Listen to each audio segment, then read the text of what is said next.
ఈ మధ్య కాలంలో చాలా మంది సప్లిమెంట్స్ మీద ఆధారపడుతున్నారు. ఆరోగ్యాన్ని పెంచడానికి, పోషకాంతరాలను పూరించడానికి అనేక వనమూలికలను తీసుకుంటున్నారు. వీటిని వాడడం వల్ల కాలేయం, మూత్రపిండాలు దెబ్బతినే అవకాశం ఎక్కువగా ఉంటుందని, ఈ మందులు ముఖ్యమైన అవయవాలపై అదనపు ఒత్తిడిని కలిగిస్తాయని వైద్యులు తెలియజేస్తున్నారు. సప్లిమెంట్స్ మూలిక మందులు అందరికీ సురక్షితం కావని, ఇవి ఒక్కొక్కరిపై ఒక్కొక్కలా ప్రభావం చూపిస్తాయని వైద్యులు చెప్తున్నారు. చాలా మంది ఎక్కువగా ఉపయోగించే కొన్ని రకాల సప్లిమెంట్స్ మూలికలు శరీరంపై ఏ విధంగా ప్రభావం చూపిస్తాయో ఇప్పుడు తెలుసుకుందాం. గ్రీన్ టీని చాలా మంది తాగుతూ ఉంటారు. ఒక కప్పు గ్రీన్ టీ తాగడం సురక్షితమైనదే. అయితే గ్రీన్ టీని సులభంగా తయారు చేసి తీసుకోవడానికి చాలా మంది క్యాప్సిల్స్ ను ఉపయోగిస్తారు. అయితే ఈ క్యాప్సిల్స్ లో అధిక స్థాయిలో క్యాటెకిన్లు ఉంటాయి. ముఖ్యంగా అధిక మొత్తంలో ఉండే ఈజీసీజీ కాలేయ మంటను, తీవ్రమైన కాలేయ అనారోగ్యాన్ని కలిగిస్తుంది. కాలేయ సంబంధిత సమస్యతో బాధపడే వారిలో ఈ ప్రమాదం మరింత ఎక్కువగా ఉంటుంది. కనుక గ్రీన్ టీ క్యాప్సిల్స్ ను తీసుకునే ముందు వైద్యుడిని సంప్రదించడం మంచిది. అలాగే రోజు వ్యాయామం చేసేవారు ప్రోటీన్ పౌడర్లను ఎక్కువగా తీసుకుంటారు. వీటిని ఎక్కువగా తీసుకోవడం వల్ల శరీరంలో నైట్రోజన్ వ్యర్థాలు ఎక్కువగా తయారవుతాయి. ఈ వ్యర్థాలను బయటకు పంపించడానికి మూత్రపిండాలు అదనంగా పనిచేయాల్సి వస్తుంది. మూత్రపిండాలపై ఒత్తిడి ఎక్కువగా పడటం వల్ల వాటి పనితీరు మందగించడంతో పాటు మూత్రపిండాల వ్యాధులు వచ్చే అవకాశం ఎక్కువగా ఉంటుంది.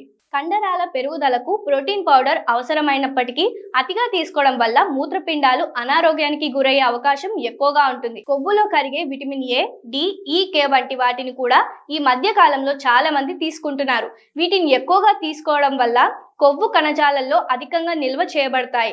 ముఖ్యంగా విటమిన్ ఏను అధికంగా తీసుకోవడం వల్ల కాలేయంపై ఒత్తిడి ఎక్కువగా పడుతుంది.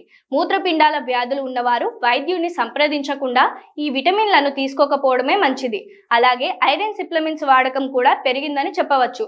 వీటిని అధికంగా తీసుకోవడం వల్ల కణజాలాల్లో ఐరన్ పేరుకుపోయి హిమోక్రోమటోసిస్ అనే పరిస్థితి నెలకొనే అవకాశం ఉంది.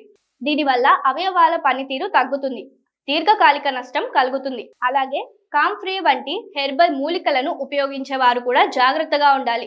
వీటిలో కాలేయానికి తీవ్రమైన నష్టాన్ని కలిగించే సమ్మేళనాలు ఉంటాయి. ఈ మూలికలను అధికంగా తీసుకోవడం వల్ల కాలేయం తీవ్ర అనారోగ్యానికి గురయ్యే అవకాశం ఉంటుంది. లికోరైస్ రూట్ ను కూడా కొన్ని రకాల నివారణలలో ఉపయోగిస్తారు.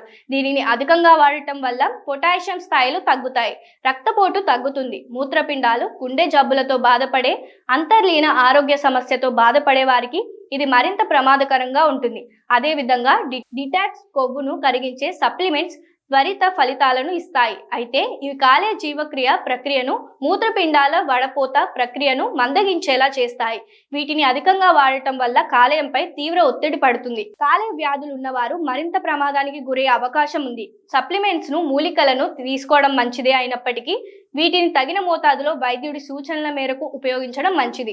సప్లిమెంట్స్ ను అధికంగా ఉపయోగించడం వల్ల కాలేయం, మూత్రపిండాలతో పాటు శరీర ఆరోగ్యం కూడా దెబ్బతినే అవకాశం ఉంటుంది. కనుక వీటిని తగిన మోతాదులో వైద్యుడిని సంప్రదించిన తర్వాత ఉపయోగించడం మంచిది.